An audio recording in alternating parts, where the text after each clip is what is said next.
दर्शकों, इस वक्त हमारे समक्ष है Shri Radhakrishna hospital and research institute के चेयरमैन श्री गोविंद पोद्दार जी। सर, हम आपसे ये जानना चाहेंगे कि अभी हाल ही में नेशनल डॉक्टर्स डे सेलिब्रेट किया गया, तो आप ये बताइए कि आपके हॉस्पिटल में डॉक्टर्स डे को किस तरह सेलिब्रेट किया, क्या आप लोगों का उद्देश्य था, उस बारे में बताइए। राधाकृष्ण हॉस्पिटल में हमारे यहाँ अनेक विभागों के अनेक एमडी, एमएस, डीएम, अनेक विभाग वाइज डॉक्टर्स हैं। उनका सत्कार किया गया, उनके विचार रखे गए और मरीजों को ज़्यादा से ज़्यादा कैसे सेवा मिले उसके बारे में एक समन्वयता की गई। और प्रकृति की देन ये जिंदगी है, तो उसी प्रकार प्रकृति की देन एनवायरनमेंट है। उस उपलक्ष्य में वृक्षारोपण भी डॉक्टर भाइयों द्वारा किया गया। अपना इंस्टीट्यूट मल्टी स्पेशलिटी के नाम से जाना जाता है और चैरिटी में भी काफ़ी आप जो बीमारियां है उसको कवर करते हैं, तो आप ये बताइए अभी किस तरह का आप लोगों का ये चल रहा है, पैकेज चल रहा है या कुछ नया एडवांसमेंट और क्या है, उस बारे में बताइए। राधाकृष्ण हॉस्पिटल 1991 से राष्ट्रपति द्वारा शंकर दयाल जी शर्मा द्वारा शुरुआत हुई थी। समय बदलते गया। इसके पहले राधाकृष्ण हॉस्पिटल मात्र 2 रूम से शुरुआत हुई थी। आज ये बढ़ते बढ़ते 150 बेड का हॉस्पिटल हो गया। 150 बेड के साथ साथ यहाँ पे आईसीयू है, 1 नहीं 2 नहीं 3 आईसीयू है, जिसके अंदर पूरी ऑक्सीजन पाइपलाइन, पूरे इक्विपमेंट है। और ओटी भी यहाँ 5 ओटी है। उसके साथ में हर विभाग के अलग अलग डिपार्टमेंट है जिसके अंदर सर्जरी होती है। यहाँ कैथ लैब है जिसके अंदर एंजियोप्लास्ट होती है। अनेक अलग अलग ऑपरेशन के लिए अलग अलग मॉड्यूलर ओटी है। मॉड्यूलर ओटी यानी अभी लेटेस्ट बनाया हमने साल भर पहले। 5 ओटी है।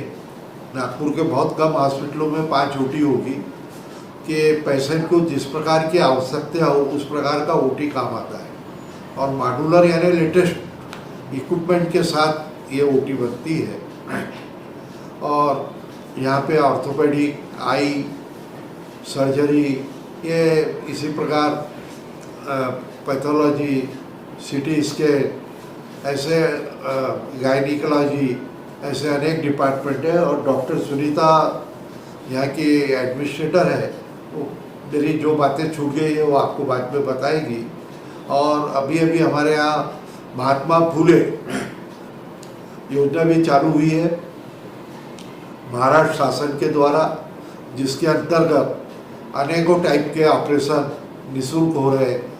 अनेक ऑपरेशन न्यूरोलॉजी के, अनेक ऑपरेशन ऑर्थोपेडिक के, अनेक ऑपरेशन यूरोलॉजी के, अनेक ऑपरेशन अनेक विभाग के हो गए। सर्जरी में यहाँ 5-5 किलो के हमारे जो डॉक्टर जलील साहब हैं, उन्होंने 5-5 किलो के गोले फीमेल लेडीज के निकाले हैं, जो कि एक मध्य भारत का रिकॉर्ड है। इनका लगभग 15 से 20 साल सऊदी अरबिया में थे, अभी हमारे यहाँ 2-3 साल से सेवाएं दे रहे हैं। राधाकृष्ण हॉस्पिटल का पहला उद्देश्य है कि मरीजों को ज़्यादा से ज़्यादा हम सेवा कैसे देते हैं। कोरोना में आपको मालूम होना चाहिए कि राधाकृष्ण हॉस्पिटल ने सबसे ज़्यादा सेवा देने का सौभाग्य पाया। उस समय हमें सिंधु भवन द्वारा जगह मिलने से हमने उस समय 60 टाइम हमारे मरीजों को खाना दिया। जिनके पास पैसा नहीं था उनको 100% तक हमने निःशुल्क इलाज दिया। कईयों को 50% दिया। लगभग उस समय 3-4 करोड़ रुपए की सहायता कोरोना के मरीजों को दी गई। और उसी समय राधाकृष्ण मंदिर में 100 बेड का हमने अतिरिक्त सेवा उपलब्ध कराई। और ये सब कार्यों को देखते हुए महाराष्ट्र सरकार के राज्यपाल, वो महाराष्ट्र सरकार के हेल्थ मिनिस्टर ने हमें अवार्ड भी दिया था कोरोना के समय का, कोरोना वॉरियर करके। खैर ये सब देखते हुए जो हम बाजू में मेरे ऋषि घूमकर बैठे हैं, ये हमारे जॉइंट सेक्रेटरी है, सेक्रेटरी हरीश अग्रवाल जी, बांधना जी और रतन जी अग्रवाल, ये नित्य समय देते हैं। सब इंडस्ट्रियलिस्ट लोग हैं। उसी प्रकार शरद टावरी, शिव गुप्ता, पवन पोद्दार, इन लोगों का भी अमूल्य समय कोई अकाउंट्स देखता है, ये देते रहते हैं। उससे हॉस्पिटल की गतिविधियाँ चलती हैं। आज हॉस्पिटल का इतना बड़ा इंफ्रास्ट्रक्चर, यहाँ के पुराने फाउंडर श्याम सुंदर जी पोद्दार, गंगाराम जी अग्रवाल, वो अनेक लोग थे, अब उनमें से कोई नहीं बचा है।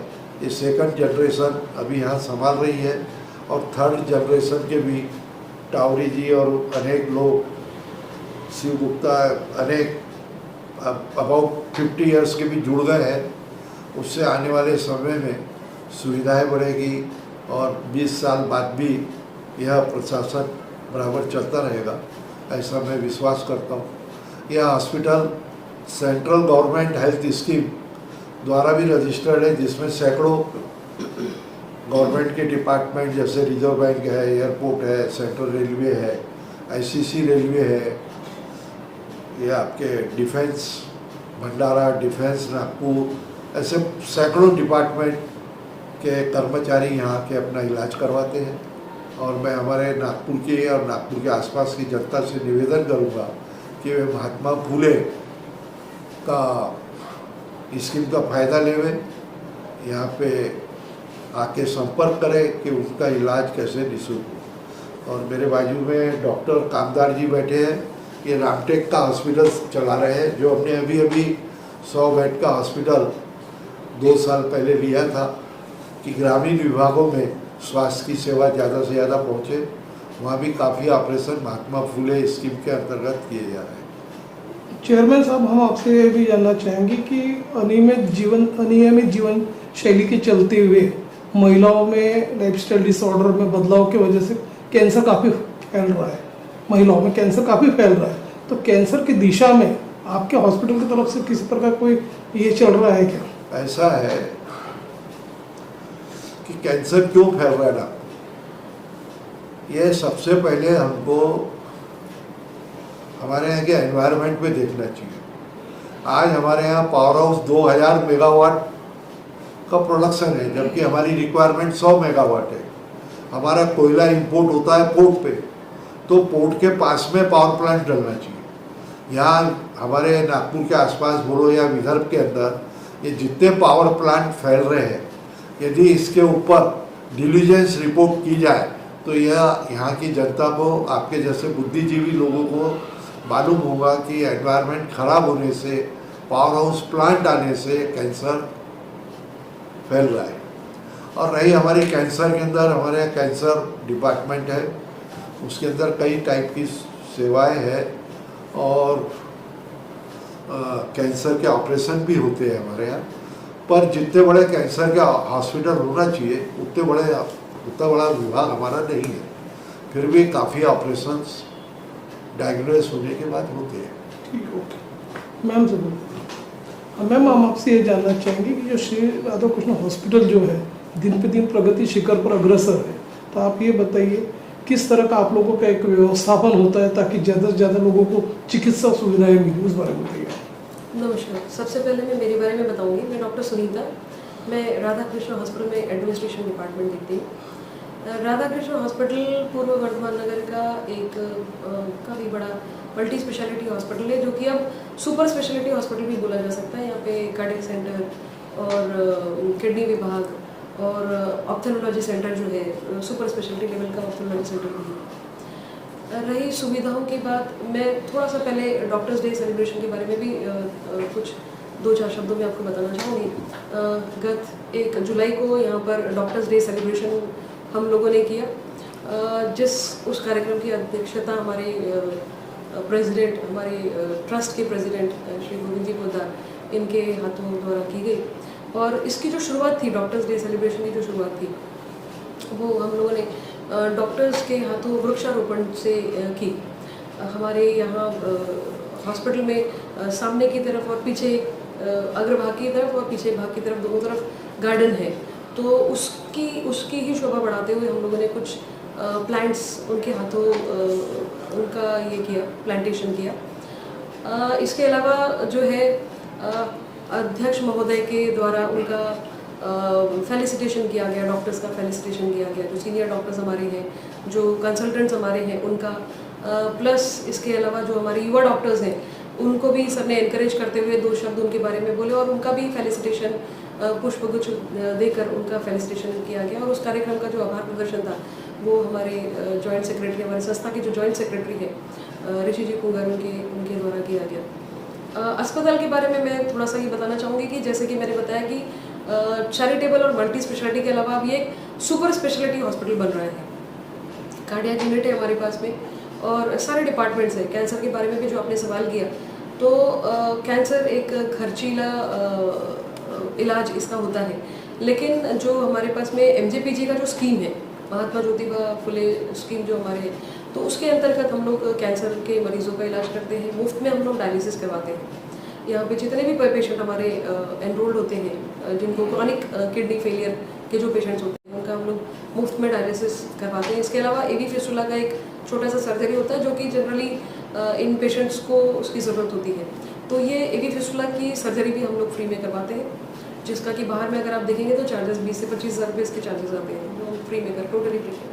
किडनी स्टोन की काफ़ी सारी डिसीजेज जो है, किडनी स्टोन के काफ़ी सारे केसेस, सर्जरीज जो है वो भी हमने मुफ्त में करी है। ऑर्थोपेडिक की काफ़ी सारी सर्जरीज हम लोग कर रहे हैं। तो इस तरह से अन्य बेनिफिट्स भी हैं, सर ने बताया, जैसे कि विविध कंपनीज़ के साथ में, कॉरपोरेट्स के साथ में, प्राइवेट TPS के साथ में हमारा एम्पैनलमेंट हुआ है, तो उसके तहत भी हम लोग कैशलेस सर्विसेज उनको प्रोवाइड करते हैं।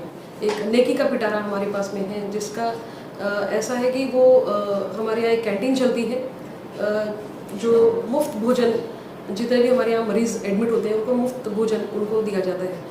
तो नेकी का पिटारा के तहत काफ़ी सारे फ्रूट्स, जूसेस, सर कुछ बोलना चाहेंगे इस बारे में? नेकी का पिटारा, नेकी का पिटारा संस्था के द्वारा, उसमें डेली फ्रूट्स है, जैसे सेब है, मौसम्बी है, जूसेस है, या ये दूध है, बिस्किट है, ये निःशुल्क सबको बांटा जाता है। और इसका पूजा हॉस्पिटल को नहीं आता है, क्योंकि उसका खर्चा वो करते हैं। इसी प्रकार श्याम रसोई, जिसके अध्यक्षा उषा देवी अग्रवाल है, उनके द्वारा श्याम रसोई चलाई जाती है। उसमें भी पेशेंट को निःशुल्क खाना दिया जाता है, पूर्ण रूप से हाइजीनिक है, और उनके आए हुए रिश्तेदारों को भी फ्री में खाना देते हैं। तो ये अलग अलग संस्थाओं को जोड़ने से ये फ़ायदा मरीजों को होता है।